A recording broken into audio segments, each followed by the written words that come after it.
Kannada Infotech YouTube ಚಾನಲ್ಗೆ ಸ್ವಾಗತ. ಈ ದಿನ ಇಸ್ರೋದಲ್ಲಿ ಖಾಲಿ ಇರುವಂತಹ ಲೈಬ್ರರಿ ಅಸಿಸ್ಟೆಂಟ್, ಫೈರ್ಮ್ಯಾನ್ ಸೇರಿದಂತೆ ವಿವಿಧ ಹುದ್ದೆಗಳಿಗೆ ಅರ್ಜಿಯನ್ನು ಬಿಟ್ಟಿದ್ದಾರೆ. ಆಸಕ್ತಿಯುಳ್ಳ ಅಭ್ಯರ್ಥಿಗಳು ತಮ್ಮ ಅರ್ಜಿಗಳನ್ನು ಆನ್ಲೈನ್ ಮುಖಾಂತರ ಸಲ್ಲಿಸಬಹುದು. ನಮ್ಮ ವಿಡಿಯೋನ ಮೊದಲನೇದಾಗಿ ನೋಡ್ತಿದ್ರೆ ಚಾನಲ್ನ ಸಬ್ಸ್ಕ್ರೈಬ್ ಮಾಡಿ ಹಾಗೂ ಪಕ್ಕದಲ್ಲಿರುವ ಬೆಲ್ ಐಕನ್ ಅನ್ನು ಪ್ರೆಸ್ ಮಾಡಿ ಮುಂಬರುವಂಥ ಎಲ್ಲ ಸರ್ಕಾರಿ ಹುದ್ದೆಗಳ ಸಂಪೂರ್ಣ ಮಾಹಿತಿಗಳನ್ನು ಪಡೆಯಿರಿ.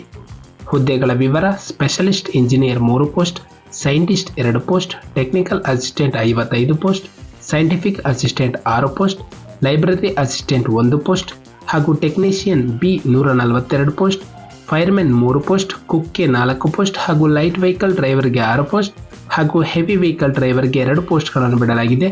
ಒಟ್ಟು 224 ಹುದ್ದೆಗಳು. ವೇತನ ಶ್ರೇಣಿ: ಅಭ್ಯರ್ಥಿಗೆ ಆಯಾ ಹುದ್ದೆಗೆ ತಕ್ಕಂತೆ ಆಯಾ ಮಾಸಿಕ ವೇತನವನ್ನು ನೀಡಲಾಗುತ್ತದೆ. ನಂತರ ಶೈಕ್ಷಣಿಕ ವಿದ್ಯಾರ್ಹತೆ: ಅಭ್ಯರ್ಥಿಯೊಂದು ಮಾನ್ಯತೆ ಪಡೆದ ಬೋರ್ಡ್ ಅಥವಾ ವಿಶ್ವವಿದ್ಯಾಲಯದಿಂದ 12ನೇ ತರಗತಿ, ಪದವಿ, ಸ್ನಾತಕೋತ್ತರ ಪದವಿ, MBBS, ನರ್ಸಿಂಗ್, ಫಾರ್ಮಸಿ ಮುಂತಾದ ವಿದ್ಯಾರ್ಹತೆಯನ್ನು ಹೊಂದಿರುವಂತಹ ಅಭ್ಯರ್ಥಿಗಳು ಅರ್ಜಿಯನ್ನು ಸಲ್ಲಿಸಬಹುದು. ನಂತರ ಅರ್ಜಿಯ ಶುಲ್ಕ: ಪರಿಶಿಷ್ಟ ಜಾತಿ, ಪರಿಶಿಷ್ಟ ಪಂಗಡ, ಎಕ್ಸ್ ಸರ್ವಿಸ್ ಮೆನ್ ಹಾಗೂ PWD ಅಭ್ಯರ್ಥಿಗಳಿಗೆ ಯಾವುದೇ ಅರ್ಜಿ ಶುಲ್ಕವಿಲ್ಲ. ಸಾಮಾನ್ಯ ಮತ್ತು OBC ಅಭ್ಯರ್ಥಿಗಳಿಗೆ 1000 ರೂಪಾಯಿ. ಅರ್ಜಿ ಶುಲ್ಕವನ್ನು ಆನ್ಲೈನ್ ಮುಖಾಂತರ ಪಾವತಿಸಬೇಕು. ಕ್ರೆಡಿಟ್ ಕಾರ್ಡ್, ಡೆಬಿಟ್ ಕಾರ್ಡ್ ಅಥವಾ ನೆಟ್ ಬ್ಯಾಂಕಿಂಗ್ ಮೂಲಕ ಪಾವತಿಸಬಹುದು. ನಂತರ ವಯಸ್ಸಿನ ಮಿತಿ: ಅಭ್ಯರ್ಥಿ ಕನಿಷ್ಠ 18 ವರ್ಷ ಹಾಗೂ ಗರಿಷ್ಠ 30 ವರ್ಷ ಮೀರಿರಬಾರದು.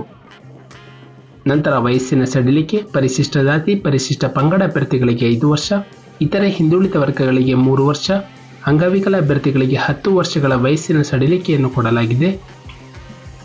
ನಂತರ ಆಯ್ಕೆಯ ವಿಧಾನ: ಅಭ್ಯರ್ಥಿಗೆ ಮೊದಲೊಂದು ಲಿಖಿತ ಪರೀಕ್ಷೆ ಹಾಗೂ ಮೌಖಿಕ ಪರೀಕ್ಷೆಯನ್ನು ನಡೆಸಿ ಅಭ್ಯರ್ಥಿಯನ್ನು ಹುದ್ದೆಗೆ ಆಯ್ಕೆ ಮಾಡಲಾಗುತ್ತದೆ. ಅರ್ಜಿಯನ್ನು ಸಲ್ಲಿಸಲು ಪ್ರಾರಂಭ ದಿನಾಂಕ 27 ಜನವರಿ 2024ರಂದು.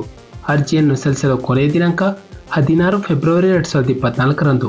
ನಮ್ಮ ಒಂದು ಡಿಸ್ಕ್ರಿಪ್ಷನ್ ಬಾಕ್ಸ್ನಲ್ಲಿ ಅಫಿಷಿಯಲ್ ನೋಟಿಫಿಕೇಶನ್ PDF ಇರುತ್ತೆ, ಅದನ್ನು ಡೌನ್ಲೋಡ್ ಮಾಡಿಕೊಂಡು ಹೆಚ್ಚಿನ ಮಾಹಿತಿಯನ್ನು ಪಡೆಯಬಹುದು. ಹಾಗೆ ಅಪ್ಲೈ ಅನ್ನೋ ಲಿಂಕ್ ಮೂಲಕ ತಮ್ಮ ಅರ್ಜಿಯನ್ನು ಆನ್ಲೈನ್ ಮುಖಾಂತರ ಸಲ್ಲಿಸಬಹುದು. ನಾವು ನೀಡುತ್ತಿರುವಂತಹ ಉದ್ಯೋಗದ ಮಾಹಿತಿ ನಿಮಗೆ ಇಷ್ಟವಾಗಿದ್ದಲ್ಲಿ ವಿಡಿಯೋಗೆ ಲೈಕ್ ಮಾಡಿ ಹಾಗೂ ಶೇರ್ ಮಾಡಿ.